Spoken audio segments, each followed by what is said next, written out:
Hello students, আজকে আলোচনা করব এমএ ক্লাসদের জন্য আঞ্চলিকতাবাদের বিকাশ ও বিস্তার। এই আঞ্চলিকতাবাদের যে বিকাশ ও বিস্তার ভারতে এর প্রভাব কিন্তু বিদ্যমান। তো সেক্ষেত্রে এই যে কারণ, আঞ্চলিকতাবাদের বিকাশ ও বিস্তারের যে কারণ, সেই কারণ হিসাবে প্রথমে বলি যে ভৌগোলিক কারণ। দেশের বিভিন্ন অঞ্চলের অধিবাসীদের মধ্যে খাদ্যাভ্যাস, পোশাক পরিচ্ছদ, জীবনধারার অন্যান্য ক্ষেত্রেও বেশ কিছু পার্থক্য দেখা যায়। এই সমস্ত পার্থক্যের পরিপ্রেক্ষিতে বিভিন্ন অঞ্চলের অধিবাসীরা পরস্পরকে স্বজন হবে না, তারা বিদেশি ভাবে। এর ফলে বিভিন্ন অঞ্চলের অধিবাসীদের মধ্যে যে স্বদেশবাসীর চেতনা জাগ্রত না হয়ে সেটা ভয় ঘৃণার মনোভাবের সৃষ্টি হয়। এরপর বলি ঐতিহাসিক কারণ।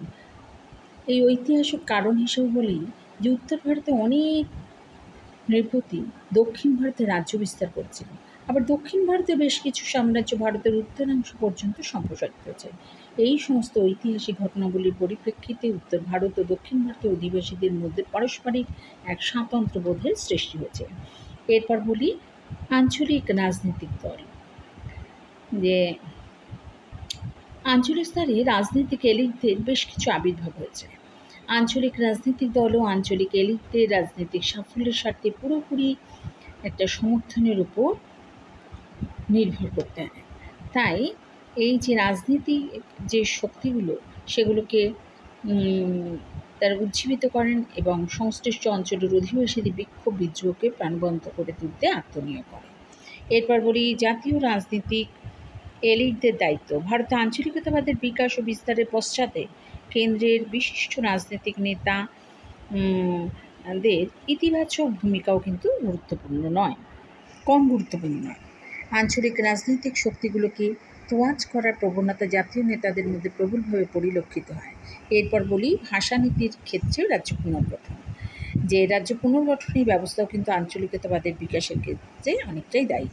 ভাষানীতি সামগ্রিকভাবে এটা কিন্তু প্রযুক্ত হয়নি। আর এরপর বলি প্রবল কেন্দ্র প্রবণতার বিরুদ্ধে প্রতিক্রিয়া। স্বাধীনতার পর ভারতের জাতীয় কংগ্রেস দল এক নাগাড়ে ২৬ বছর কেন্দ্রে এবং প্রায় সকল অঙ্গরাজ্যে ক্ষমতাসীন ছিল। ক্ষমতাসীন কংগ্রেস সরকারের কেন্দ্র প্রবণতার বিরুদ্ধে বিভিন্ন আঞ্চলিক গোষ্ঠী গড়ে ওঠে। এই সমস্ত গোষ্ঠী আঞ্চলিকতাবাদী বিভিন্ন আন্দোলন ও বিক্ষোভকে সমর্থন জানিয়েছিল। ভারত সরকারের বেশ কিছু সিদ্ধান্ত কর্মসূচি, এই যে কর্মসূচি রয়েছে সেগুলো কিন্তু আঞ্চলিকতাবাদী প্রবণতার পক্ষে রয়েছে। ভারতে বেশ কিছু বা বিভিন্ন ধর্মাবলম্বী মানুষ কিন্তু বসবাস করে।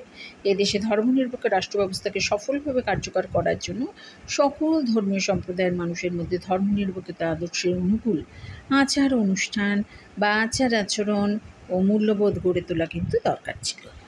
তো এইভাবেই এই যে আঞ্চলিকতাবাদের যে প্রসার বা বিস্তার বা বিকাশ, সেই সম্পর্কে আজকে আলোচনা করব।